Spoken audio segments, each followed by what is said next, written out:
Hello mga idol! Bago tayo magpatuloy sa kwento ni Yuseong ay mag-shoutout muna tayo. Shoutout po sa iyo Idol Marihar Abe, shoutout po sa iyo Idol Rems Pagala, shoutout po sa iyo Idol Anjo Sarmiento, shoutout po sa iyo Idol John Andrew Cruz at sa mahal mo na si Mary Chris Abuque, shoutout po sa iyo Idol Unknown Man, shoutout po sa iyo Idol Ruben Labanon, shoutout po sa iyo Idol Mark Lawrence Lido, shoutout po sa iyo Idol Harold at sa asawa mo na nasa US ngayon, huwag mo daw po kalimutan ang pasalubong namin ni Lods Harold. Shoutout po sa iyo Idol Elcid Oldan, shoutout po sa iyo Idol Awengtas at sa asawa mo na si Ana May Pakabusog ka Lods, at shoutout po sa iyo Idol Bakbay Encel at kay Levi Torres Ganda. Maraming salamat sa patuloy na pagsuporta mga idol.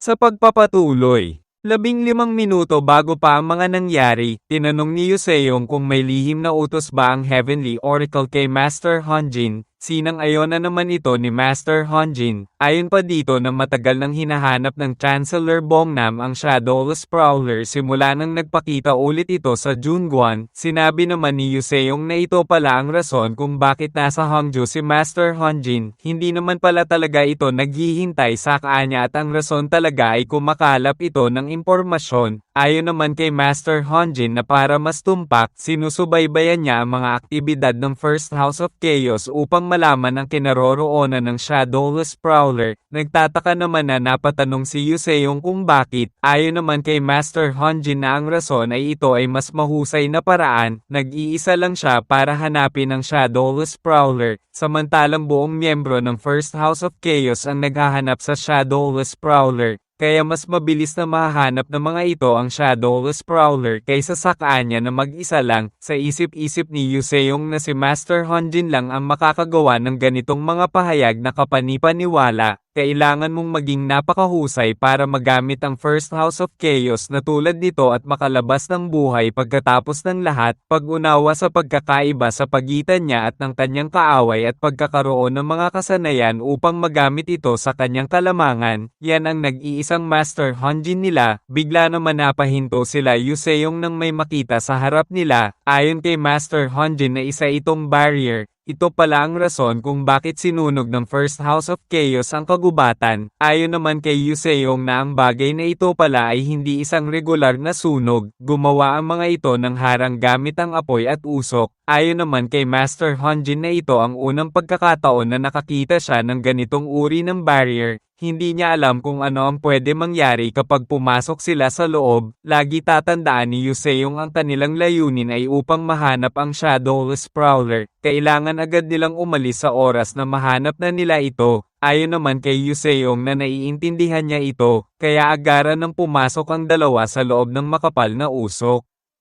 Sa kabilang banda sa loob ng barrier ay nagpatuloy si Yuseong na lumilingon sa paligid niya para hanapin si Master Honjin. Masyado niyang minaliit ang barrier na ito. Sa oras na nakapasok na sila ay hindi na niya makita pa si Master Honjin. Sa kasalukuyan ay ngayon ay napapalibutan naman siya ng mga miyembro ng First House of Chaos. Ang lahat ng nangyayari ay nagiging komplikado. Pero sa tingin niya ay may mali na nangyayari sa isang sitwasyon kung saan ang paghabol sa walang anino ay higit na prioridad. Ano ang dahilan ng pagpapadala sa kanya ng maraming tao ng ganito? Halos 20 sila kung bibilangin kasama ang mga lobo. Sinabi ni Sahayal na narinig niya na namatay si Mamoru Miyamoto sa kamay ng mga inutil na taga-Miriam Alliance. May sabi-sabi na si Chorang Yung ang pumatay kay Mamoru Miyamoto. Ngunit ang mga tao na mismo na nasa lugar at nakasaksi sa pangyayari ay iba naman ang sinasabi, at ito ay si Yuseong Dan na nakasakay sa kulay pilak na tigre ang totoong pumatay kay Mamoru Miyamoto. Nagulat na lang si Yuseong nang mapagtanto niyang kilala ng mga ito si Mamoru Miyamoto. Ayon naman kay Hajong na ang isang bastardo na tulad ng nasa harap ba nila ngayon ang sikat na si Yuseong Dan, napaka-imposible naman na magawa ng taong ito na matalo si Mamoru Miyamoto. Sigurado siyang may mga tumulong dito para lang mapatay si Mamoru Miyamoto. Napataas na lang ng kilay si Yuseong at sa isip-isip nito na mukhang masyado siyang minamaliit na mga kupal na ito. Ngunit may mga punto naman ang sinabi ng mga ito. Sinabi ni Yuseong na totoo na may tumulong sa kanya para lamang matalo si Mamoru Miyamoto.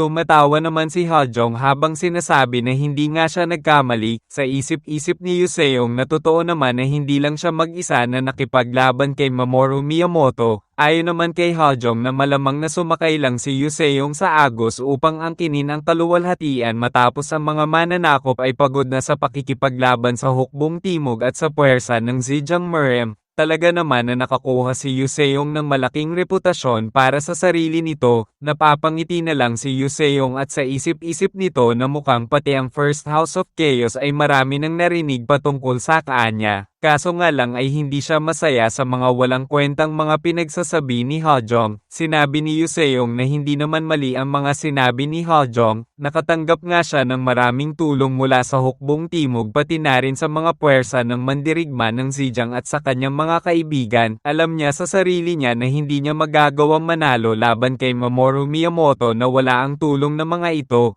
Aminado din siya na medyo pagod na din si Mamoru Miyamoto nang makaharap niya ito tulad ng sinasabi ni Hajong. Tumatawa naman na sinabi ni Hajong na mukhang perpekto ang nangyayari ngayon.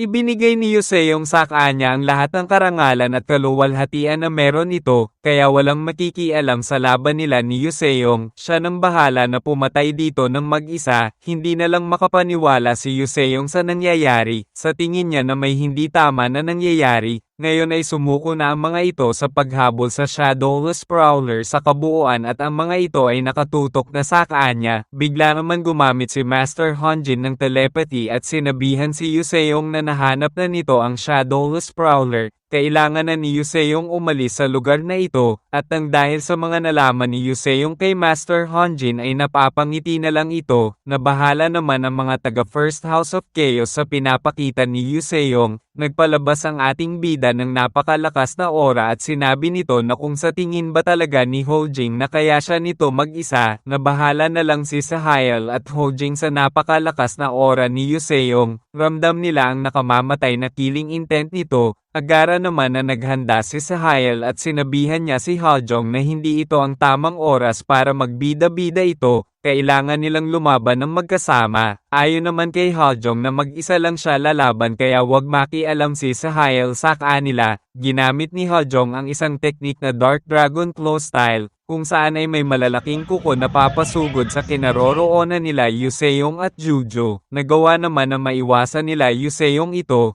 Tumatawa na sinabi ni Hajong na tignan ng mga ito ang ginagawa ni Yuseong. Mabilis na tumatakas ito, alam niya na puro yabang lang naman ang mga pinagsasabi ni Yuseong. Mabilis naman ang ating bida at si Jujo na sumusugod sa ibang miyembro ng First House of Chaos. Malakas na kinagat ni Jujo ang isang lobo, na bahala naman si Sahayal nang makita ang isa niyang alaga na patay na habang kagat-kagat ni Jujo. Nagagalit naman si Sahayal habang pinagmumura si Yuseong. Agara naman na nilabas ng ating bida ang Phantom Bow at naghahanda na para umatake.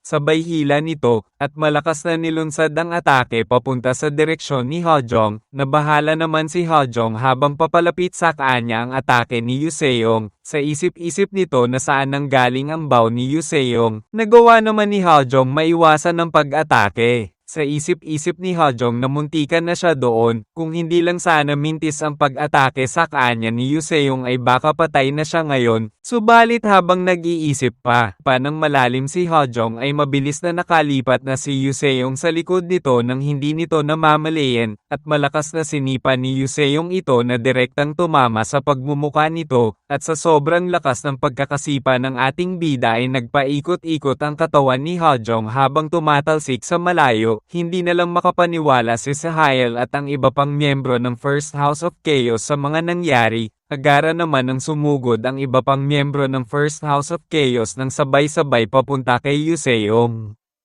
Ayon pa sa isa na patayin nila si Yuseong, habang binubunot ng ating bida ang sandata niya na nakaturok sa lupa ay sinabi nito na kung seryoso ba ang mga ito na patayin siya. Habang naghahanda ay sinabi ni Yuseong na hindi nga niya pinapatay ang mga ito dahil sa awa tapos gusto ng mga ito na patayin siya. Hubugin ang kaliwang braso na parang ahas at itaas ito. Hubugin ang kanang braso na parang kuko ng tigre at hampasin pababa. Ginamit na ni Yuseong ang teknik na 10-weapon demon style, 4-weapon art. First technique, rising snake downward tiger. kung saan ay sabay-sabay niyang hiniwa ang mga papasugod na kalaban, habang patuloy naman si Jujo na nakikipaglaban sa mga lobo. Sa isip-isip ni Sahayal habang nakatingin kay Hajong na tuluyan na itong natalo sa isang pag-atake lang, at napakaraming miyembro nila ang nahiwa sa isang teknik lamang. Ngayon ay napagtanto na niya na ganito pala kalakas ang tao na tumalo kay Mamoru Miyamoto. Gumamit ng telepathy si Sahayal at sinabihan ito sa Monbyuk na si Hajong ay natalo na. Ang ika-4 na posisyon ay nasa panganib na masira. Nagpatuloy na tawagin ni Sahayal si Monbyuk kung naririnig ba siya nito. Ayon naman kay Monbyuk na naririnig niya ito kaya tumigil na ito sa pagsigaw sa kanya. Napakarami na niyang ginagawa para lamang mahabol ang Shadowless Prowler. Si Sahayal at ang mga tauhan nito ang dapat mag-ayos ng mga talisman sa lugar na kinaroroonan ng mga ito ngayon. Paano nito hinayaan na mamatay ng ganoon lang ang mga tauhan nito? Sa ngayon ay nasa Dragon's Fog 2nd Formation si Monbyuk. Ayon naman kay Chokak na nasa Dragon's Fog 3rd Formation na dinala ni Sahayal ang 10 sa mga Blood Squad na kasama nito at hindi pa rin ito kayang matalo ang isang bata lang. Ito ang rason kung bakit palagi na lang nakakatakas sa kanila ang Shadowless Prowler. Sa kabilang banda ay sinabi ni Gyeonghon na ito ay Dragon's Fog. Iyon ang tawag nila sa barrier na ito. Astig kung pakikinggan ito. Ayon naman kay Master Honjin na ang pangalan na ganon ay maiisip lamang ng isang bata. Subalit hindi pinansin ni Gyeonghon ang sinabi ni Master Honjin.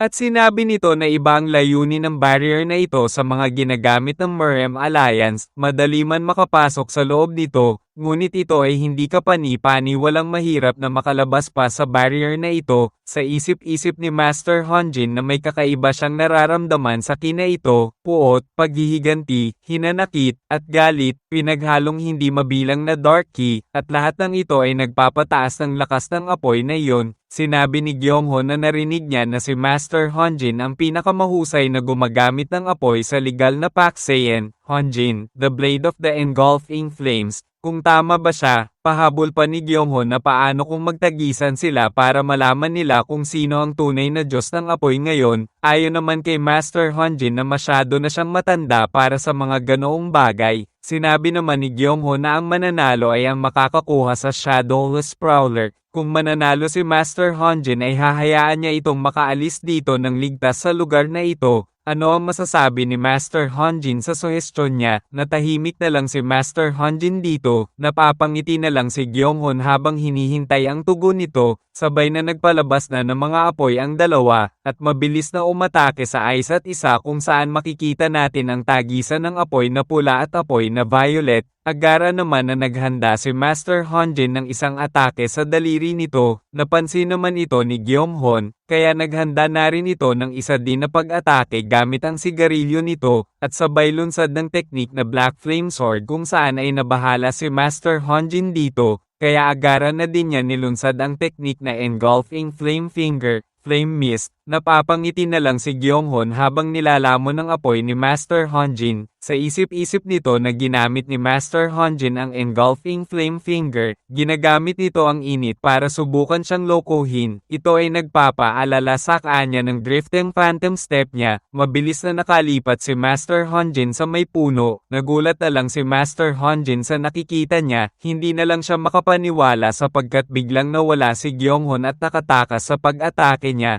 Mabilis naman na sumulpot si Gyeonghon sa likod ng puno na kinaroroonan ni Master Honjin at sabay na naglulunsad ng pag-atake. Patuloy pa rin hinahanap ni Master Honjin kung saan pumunta si Gyeonghon. Bigla naman nabahala si Master Honjin nang maramdaman niya ang malakas na pag-atake na manggagaling sa likod niya kaya napalingon na lang siya dito. Nahiwa ni Gyeonghon ang malaking puno sa lakas ng pag-atake nito. Nagawa naman ni Master Honjin na bahagyang maiwasan ito habang umaatres palayo. Ay ginamit ni Master Honjin ang teknik na Flame Palm Charcoal. Sabay lunsad ng pag-atake na ito, nabahala naman si Gyeonghon dito. Tuluyan ang nagkaroon ng malakas na pagsabog dahil sa malakas na pag-atake na pinakawalan ni Master Honjin. Napapa-atres na lang pati ang Shadowless Prowler sa lakas ng pag-atake na ito. Makikita natin ang malaking pinsala na nagawa ng pag-atake ni Master Honjin. Sinabi ng Shadowless Prowler na gamit ang kalikasan mismo upang lumikha ng apoy, talagang kahanga-hanga tulad ng dati pa si Honjin ang Blade of the Engulfing Blades. Ayon naman kay Master Honjin na hindi pa tapos ang laban, na bahala naman ang Shadowless Prowler sa nasasaksihan niya. Makikita natin na walang pinsala na natamo si Gyeonghon sa malakas na pag-atake na iyon at ang buong katawan nito ay napapalibutan ng kulay violet na apoy, at mabilis na lumapag ito sa gitna ng dalawa habang napapalibutan pa rin ito ng malakas at mainit na kulay violet na apoy, na bahala naman ang Shadowless Prowler sa nasasaksihan niyang nangyayari kay Gyeonghon. Kahit na si Master Honjin ay nagtataka na lang dito, patuloy ang paglabas ng maraming apoy sa katawan ni Gyeonghon, napapasigaw na lang ito ng malakas habang lalong lumalakas ang apoy na lumalabas sa katawan nito. Sa sobrang init ng apoy na lumalabas dito ay natutunaw na lang ang mga sanga sa paligid nito, napaatras na lang si Master Honjin at ang Shadowless Prowler sa lakas na pinapakawalan ni Gyeonghon na kapangyarihan. Makikita sa kabundukan ang laki ng sakop ng apoy na pinapakawalan ni Gyeonghon ngayon, habang patuloy na umaatras palayo ay hindi na lang makapaniwala si Master Honjin sa sobrang init ng apoy na ito. Sa isip-isip naman ng Shadowless Prowler na ito pala ang init na sumunog sa likod at pati na rin sa kamay niya kanina, habang naglalakad at pinalilibutan ng malakas na kulay violet na apoy ay tinatawag ni Gyeonghon si Master Honjin. Sinabi nito na dahil kay Master Honjin ay nasunog ang lahat ng sigarilyo na meron siya, magiging mahirap kung wala siya nito. Natatawa na lang si Gyeonghon dito, ayon pa dito na kahit siya ay hindi na rin alam kung ano ang pwedeng mangyari.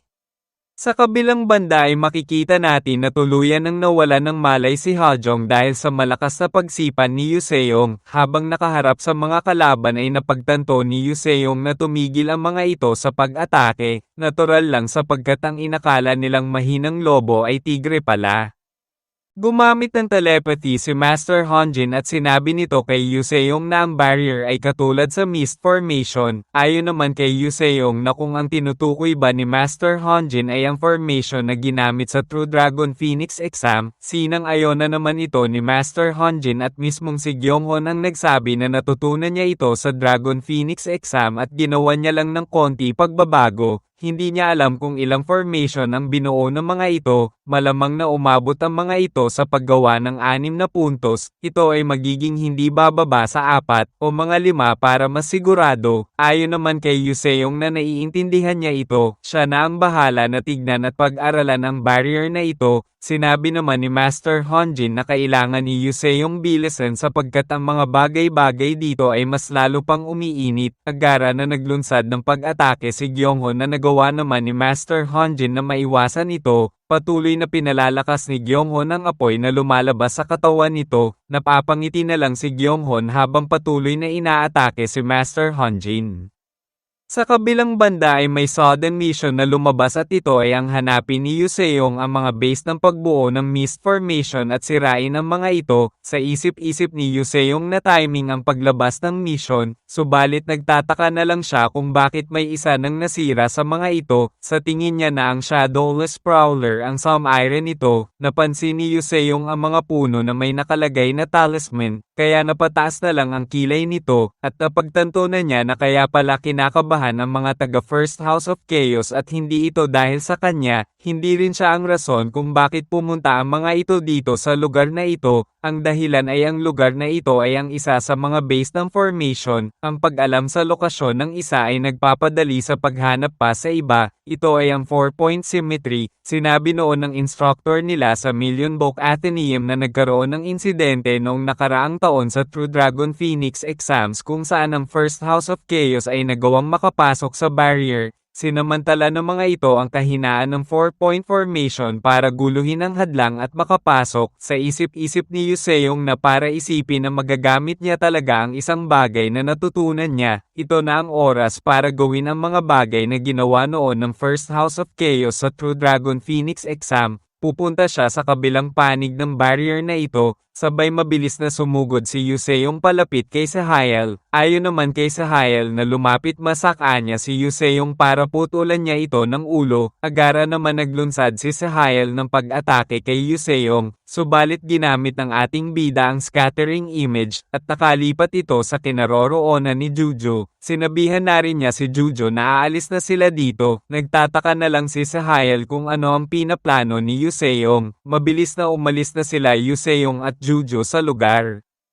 Napapalingon na lang ang mga taga First House of Chaos sa pag-alis ng dalawa, sa isip-isip ni Sahael na kung napansin na ba ni Yuseong ang formation ng barrier, kung ganoon ay nasa panganib ang iba pang base ng formation, kaya inutusan ni Sahael ang lahat na habulin si Yuseong. Mabilis naman na nakalapit ang isang lobo na napansin naman ni Yuseong, ginamit ng ating bida ang Great Feats of the Absolute Emperor. Sa ngayon ay level 3 na ito at may posibilidad na ma-activate ang fire explosion, sabay lunsad ng atake sa papalapit na lobo, at na-trigger ang fire explosion, kung saan nagkaroon ng malakas na pagsabog ang atake na pinakawalan ni Yuseong. Hindi na lang makapaniwala si Yuseong sapagkat mas lalong lumakas ang explosion. Naiinis na lang si Sahael sapagkat hindi na sila makadaan dahil sa malakas na apoy na nakaharang. Malakas na sinigaw ni Sahael na walang matataguan si Yuseong, at sisiguraduhin niyang hahanapin at papatayin niya ito. Napatahimik na lang si Yuseong habang nakatingin kay Sahael. Sa isip-isip niya na sa dati niyang buhay, ang Merem Alliance ay dumanas ng isang mapangwasak na pagkatalo sa panahon ng digmaan ng batas at kaguluhan. Siya at ang kanyang pangkat ay nahuli ni Sahael na kilala bilang hari ng mga beasts noong panahong iyon. Sinabi noon ni Sahael na may kasabihan na walang bayad ang magpakita ng magandang ugali bago ka pumatay ng tao, kaya kung may huling salita pa ba na gusto sabihin ng mga ito bago niya ito patayin, pwede ang mga ito na magtanong sa kanya ng kahit ano. Ayon naman sa ating bida na kung ano ang ginawa ni Sahael sa mga master na mandirigma nila, sinabi naman ni Sahael na kung may mga master ba sa mga pangkat nito, wala naman siyang nakikita, lahat ay basura. Kung sakali man na meron na master sa mga iyon ay ang lahat ng ito ay patay na. Tinatawag ang mga ito dati na 30 alon, si Hajong, Sahael at si Chokak, pati na rin ang iba pa na miyembro ng grupo nito ay sapat ng malakas para talunin ang mga Master Warriors ng legal na Paxayan. Bukod pa rito, maging ang mga asul na lobo na madaling natatalo ngayon ni Jujo ay nagngangalit at nilamon ng maraming mababang ranggo na mandirigma mula sa Merem Alliance. Ang mga alaalang ito ay bumabalik sa kanya ngayon, kung gaano karaming tao ang kinatay ng matatalas ng ngipin na iyon. Kung hindi dumating si Giho at si Master Hanjin ng mga panahon na iyon, siguro lahat sila ay namatay sa kamay ni Sahael. Ngunit ngayon sa bago niyang buhay ay ang lahat ay nagbago na. Madali lang nila ni Jujo makalagpas sa mga ito at kung gugustuhan niya ay kaya nilang talunin ang mga ito. Ang nangyaring pakikipaglaban niya kay Mamoru Miyamoto ay nagpaunlad sa kakayahan niya ng husto. Gayunpaman alam niya na, kung si Mamoru Miyamoto ang naligay sa ganoon na sitwasyon, madali lang nito mauubos ang mga iyon sa isang pag-atake lamang at hindi na mamoblema pa para tumakas. Hindi pa siya pwede na ituring na tigre sapagkat marami pa siyang dapat na mapatunayan. Saka na lang siya mag-acting na parang tigre kapag naabot na niya ang level ni Mamoru Miyamoto. Kailangan niyang maging mas malakas pa, hindi dapat siya makontento kung ano lang ang meron siya ngayon. Sa ngayon ay naset na niya ang kanyang destinasyon dito sa lugar na ito, ang gagawin niya lang muna ay ang sundan ang mapa. Nagpatuloy si Yuseong sa paghanap ng iba pang kinaroroonan ng formation, kada gilid ay tinitignan niya, kada madaanan niya na puno ay iniisa-isa niya ito kung may talisman na nakalagay. Nagpatuloy lang ang ating bida sa paghahanap nito, wala siyang pinalalagpas kahit isang puno sapagkat alam niya na dito na sa lugar na ito ang isa pang base ng formation, kaya mas lalo pa ni Yuseong binibilisan para mahanap na ang mga ito. Samantalang may mga mandirigma na nag-aabang, ang mga ito ay nagtatago sa likod ng puno, kahit na si Chokak ay inaabangan si Yuseong. Napapangiting aso na lang ito habang sinasabi na konti na lang at malapit na si Yuseong dumaan. makikita natin ang makapal na kumpulan ng dahon sa sahig, hanggang sa inilabas na ni Chokak ang sandata niya. Napalingon naman dito si Yuseong, hanggang sa tuluyan ng nahuli ang paa ni Jujo ng sandata ni Chokak, kaya napapasigaw na lang si Jujo sa sakit. Tumatawa na sinabi ni Chokak na kanina pa siya naghihintay sa pagdating ni Yuseong, hanggang sa malakas na tinapon ni Chokak si Jujo, at sa sobrang lakas ng pagkakabalibag kay Jujo ay napapasigaw na lang ito sa sakit. Sinabi ni Chokak na tama nga ang mga kasamahan nila na dito nga si Yuseong papunta sa daanan na ito. Subalit nagtataka na lang si Chokak sa nakikita niya, sapagkat hindi niya makita si Yuseong kung nasaan na ito, samantalang ang ating bida ay nakalipat na sa itaas ni Chokak. Sinabi ni Yuseong na tulad ng sinabi ni Chokak na kanina pa ito nag-aantay sa kanya. Nagulat na lang si Chokak nang makita si Yuseong sa itaas niya. Sinabi ni Yuseong na sa totoo lang ay kanina pa niya alam ang mga plano ng mga ito bago pa siya makarating dito. Ginamit ni Yuseong ang 10-weapon demon style, quintuple weapon art, 5th technique, toss and turn, kung saan ay direktang tinamaan si Chokak at sa lakas ng pag-atake ni Yuseong ay napapasukan na lang ito ng dugo. Napapasigaw na lang si Chokak sa pinsala na natamo nito.